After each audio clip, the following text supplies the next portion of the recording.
going on, guys? Let's talk social media and brand awareness. Let's get into it.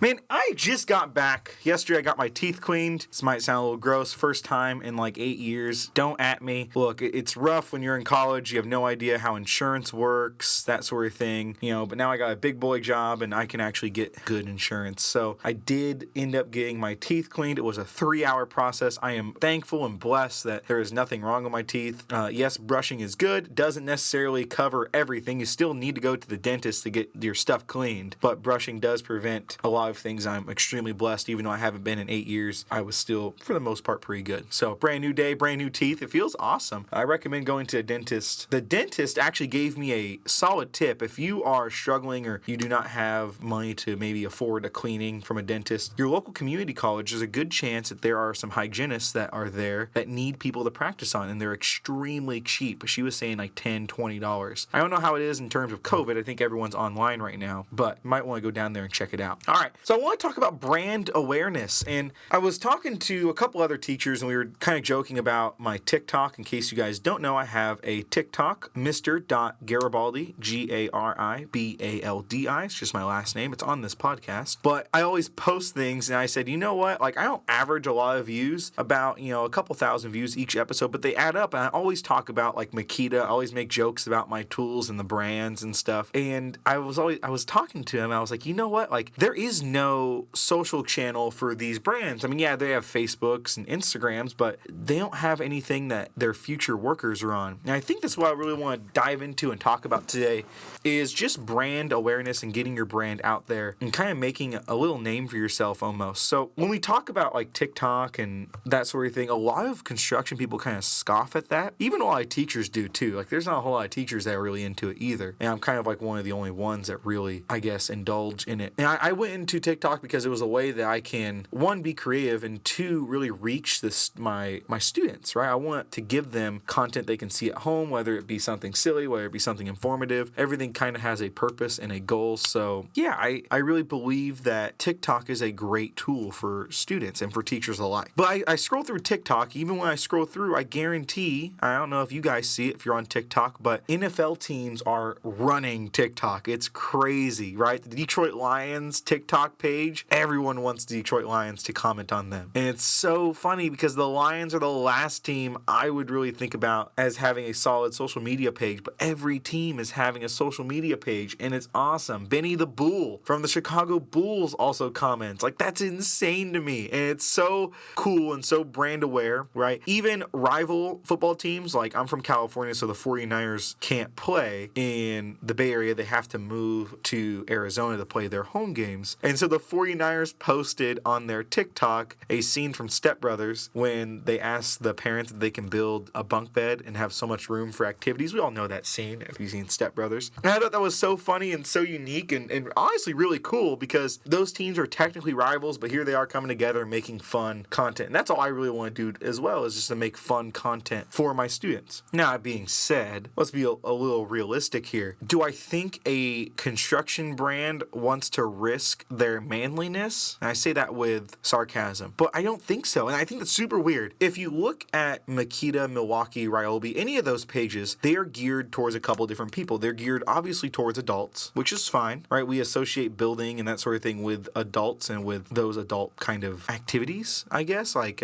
grown-up activities. But my concern is that plumbing, electrical, carpentry is all kind of a dying breed almost. We don't have enough people going into the trade than we should. That's why it costs so much to get a carpenter, but that's why you get paid a lot to be a carpenter or electrician, that sort of thing. That being said, I think we run into a little bit of a problem because I feel like these brands are not actually reaching out and connecting with their upcoming workforce. I gave so much free promotion to Makita. I mean, they probably do not care, honestly. They're a huge brand. I give so much promotion to these places. I also throw shade at like Harbor Freight. You've heard some of my episodes. I actually have nothing against Harbor Freight. I go there about maybe once a month or so. There are some good things there. A lot of people like to stop throwing shade on Harbor Freight. I'm not throwing shade. I give you my opinion, but understand that, I still go to Harbor Freight and get some things sometimes. They make decent stuff, right? But it's funny. I think it's kind of funny and entertaining almost that people get so loyal over these brands. I think that's honestly fine. But the problem is I believe these brands should be reaching out and trying to tap into that student market. Last year before COVID, I did a little experiment almost. I emailed all these companies. I emailed Makita, Milwaukee, DeWalt, Harbor Freight. I emailed all these companies asking them, because my shop is kind of bare. I inherited a shop that really had nothing going on. And so I see all these banners. I'm like, you know what? I want these banners. Like, I think it'd be super cool to have some banners in my shop. So I emailed all these people. And I'll tell you the companies that got back to me and actually sent me stuff. And it might be a little surprising to you. I emailed every company you can think of. Yesterday, I emailed Behr, the paint company, to see if I can get some swatches. I have yet to hear back from them. But anyways, I emailed all these companies, and the companies that got back to me were Powermatic, Makita, Craig, the jig company, Festool, and Jet. All got back to me, right? That's pretty crazy. Like, those are all like big brands. I would have never guessed those brands actually get back to me and actually help me out, especially Festool. Festool sent me the most things.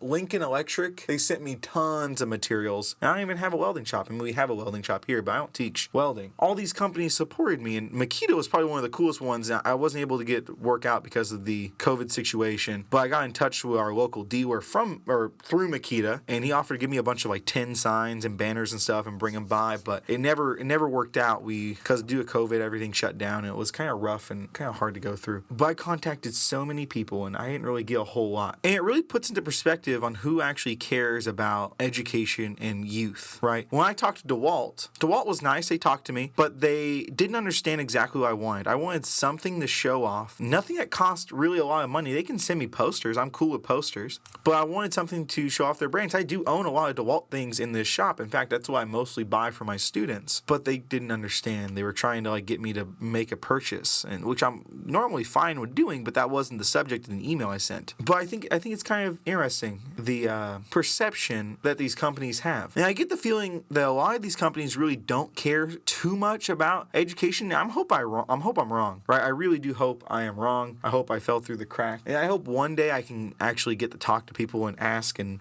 get them on this show too, because I genuinely don't care about brand. If you're in it for construction, you're in it for it all, and that's really what matters to me, right? We all have our preferences. I may talk bad about Harbor Freight, Hercules, Bauer. I may kind of bash them a little bit, but understand they're in it for you guys listening. They're not in it to make, they're in it to make money or a quick buck, but honestly, they know that we are super brand loyal in the construction world. In fact, humans themselves are very brand loyal. So I think when it comes down to brands, I feel like they're not reaching the audience that they could be reaching. It really shocked me. It really changed my whole perspective when I started seeing NFL teams and stuff comment on all these kids' videos and stuff. It was really kind of cool to see. And I was like, wow, like that PR person must be making money right now. That's like the most genius PR. Everyone, doesn't matter if you're a fan or if you hate the Detroit Lions or Steelers or whatever, you have to respect that they are really trying to get people out there and really trying to get their team out there and just to be more personable, just to be more relatable, right? We see all these companies and we view them like they don't or are not humans or they don't relate to us. And I think that's why a lot of people like Apple so much, is that Apple is very intimate. I don't know if you've ever seen Apple's keynotes and stuff when they introduce products, but they're very, very intimate. And Steve Jobs always he was really good at that. That was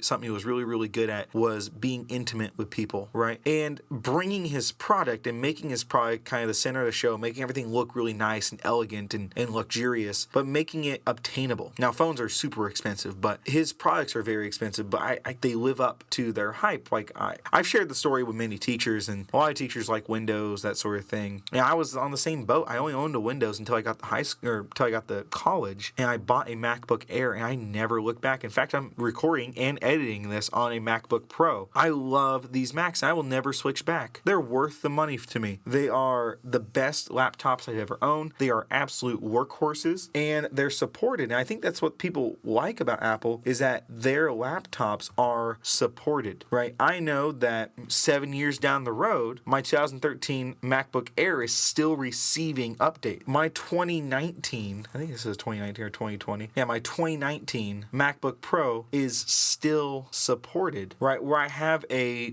2018 or 2017 Surface, and it's starting to really show its age. It's starting to not be supported, and that's kind of the scary part, is that that's only 3 years old, 4 years old, and we're starting to kind of grow out of that. I don't know. Anyways, I love Apple, and they make their stuff nice and luxurious. Whether you feel about them politically or not is a different sort of issue. This is a company who builds solid products, and they work like you expect them to. I actually used to own iPhones. I'm back to iPhone now, but I went away from my iPhone 5. The battery really lagged. Like, there was a point where I could only get an hour out of my battery. I only owned the phone for like a year and a half. So I went away. I went to Motorola back when Google owned Motorola, and I loved their phones. I loved it. I thought it was such a streamlined process. It was really my first experience with Android besides the original Droid. So I used Android for a long time. I went to a Note 4, went to an S7, and then my Note 4 always died. It died quickly on me. My S7 died very quickly. I ended up getting a Google Nexus 6P. That died immediately, like within 6 months. And then I went back and got an iPhone. And I honestly, best phone I've ever owned. It's lasted 2 years. It's longer than 2 years right now. It's like 2 years and a month old. And it's a solid phone. It still works, still holds relatively the same battery. It's starting to get a little lower now, but that's what you can expect. And it just lasts, and it's a good phone. I can't complain. The same goes with tool brands. Makita, DeWalt, maybe, Ryobi. I still know, like, my grandfather still has the old Ryobi tools that are blue, and they're still working. They're still rolling. Milwaukee.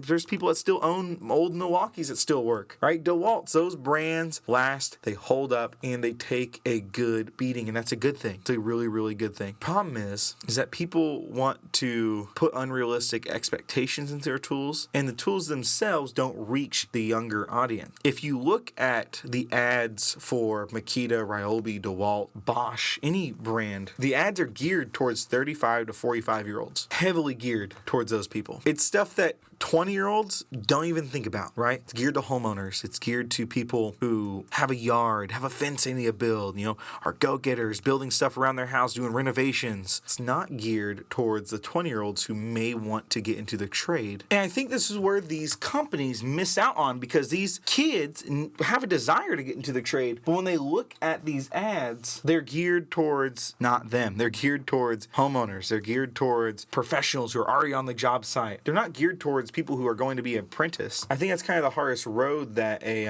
company walks. They don't want to seem too young, like they're out of touch. And I don't want to be sexist, but I think they really gear more towards middle-aged men. Like, that's their target audience, right? They have this whole kind of thing, like, this is what my dad used, so I'm going to use this brand. And that's fine and dandy, but they're not gearing themselves towards, like, my students. And it shows, right? It shows with how much responses I get back. Now, Makita, you don't see a whole lot of ads from Makita. You don't actually see a whole lot of ads from really any of these companies, except like their social media posts. But even their social media posts, I'm going to consider those ads, their social posts are not very young person friendly. I always looked at their tools and always wished, because I wasn't a homeowner at the time, and I always wished that they would have something for me, like something or a tool set that I can get into that's entry level. And they do, right? Their 12-volt systems are very entry level. For all major brands have some sort of 12-volt system, and they're all very easy to get into, and they're good to have. And so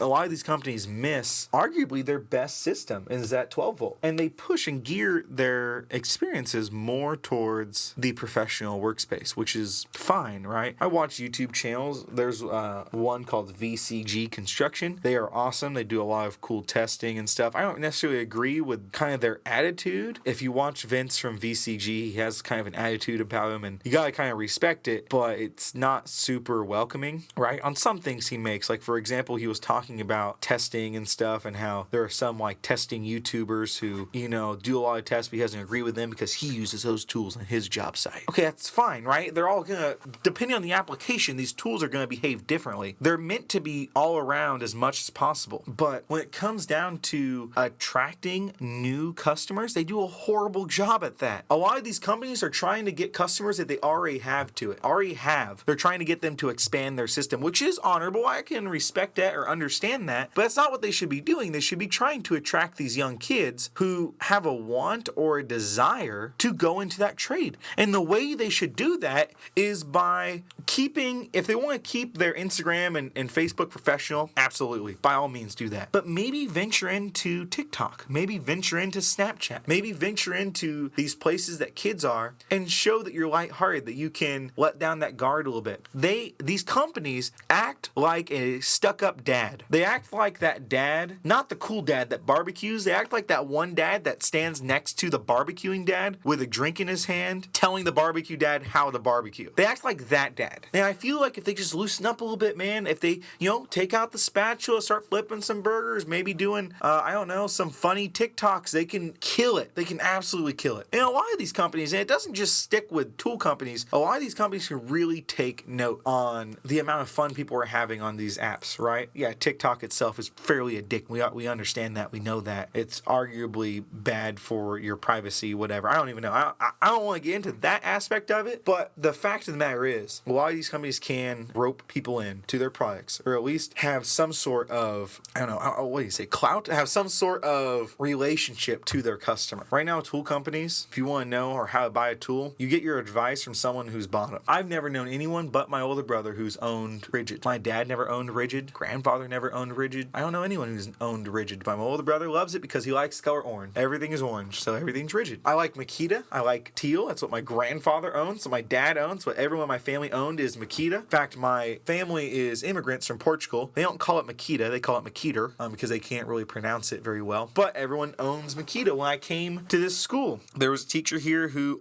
swore by Milwaukee. That's what he only owned. My cousin, who is a pipe fitter, loves Milwaukee, loves Rigid, the pipe and the plumbing section of Rigid. Never really owned the power tools, but Rigid kind of made its name in that. Same with Milwaukee, right? With all their tools. So a lot of people have their own opinions on tools and something they've always used, and they're very, very brand loyal. And these companies really capitalize on that, and that's totally fine. That's totally cool. For example, Ryobi is going to be releasing 25 new tools tonight, 3 o'clock. I'm actually pretty excited for it. Maybe I'll do a special podcast about it tomorrow. I think I will. Ryobi will be releasing all these tools, and that's fine, but it's still geared towards Ryobi, and you can see it on like their Facebook posts. Show us your Ryobi builds, or show us what DeWalt has built in your house. Show us what Makita has built. Show us what Rigid has done for you. It increases brand loyalty. People want to show off what their tools have done. The companies like to see what their tools have done. That's great. The issue is that companies aren't attracting the new buyer. They have their buyer already, right? They have the person who has already bought their product, already bought into the ecosystem. Those people are already taken care of. They are loyal. How do you get those people who are on the edge, or how do you get those people who are just starting out? How do you get them loyal? A couple good ways to start, in my opinion, while I finish this podcast out. If you're a company listening to this, I doubt you are, but if you're a company or anyone listening to this, how can you get people or more followers or more whatever? Tap into what they like. Tap into their lives a little bit. Make yourself a little bit more human for them. Makita, all these companies should make a very basic intro level toolkit. A drill for $50, for $40 would even be better. Basic brushed 12-volt drill, $40, $30.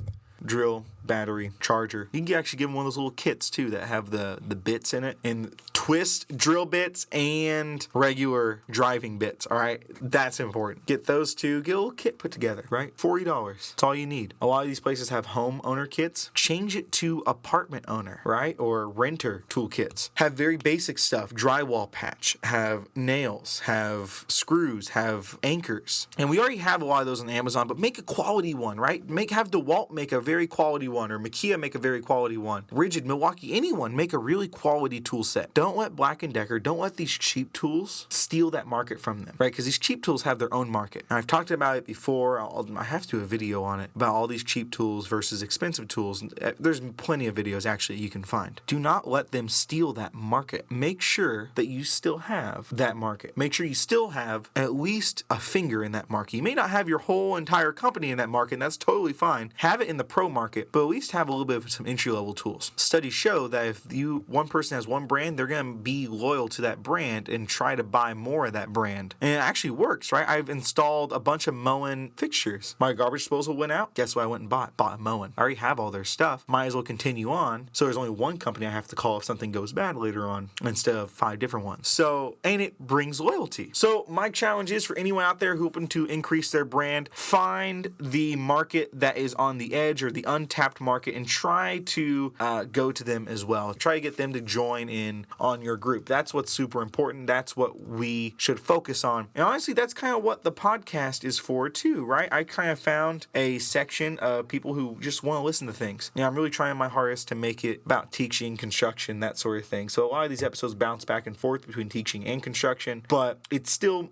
geared for my students. There's still some part of this podcast that someone can learn something, because that's the ultimate goal, is to learn something to help you be a better person, be a better educator, be a better carpenter, construction person, be better, right? That's what I want you guys to do, is just to be better, right? Chip happens, but we got to make sure that we can get back up, brush those wood chips off, and continue on. Hey, thank you guys for listening. Episode 15 is in the books. We're coming up pretty quickly on Christmas and those types of holidays. If you guys have any time, I just want you to think about your family, think about your loved ones during this time. A lot of us are going through really hard times with COVID, maybe loss of job, loss of loved ones. I want you guys just to kind of resonate, maybe think about them, keep them in your thoughts, prayers, maybe send them a card, anything, right? Just make sure they feel welcome. All right, guys, I'll catch you in the next episode. See ya.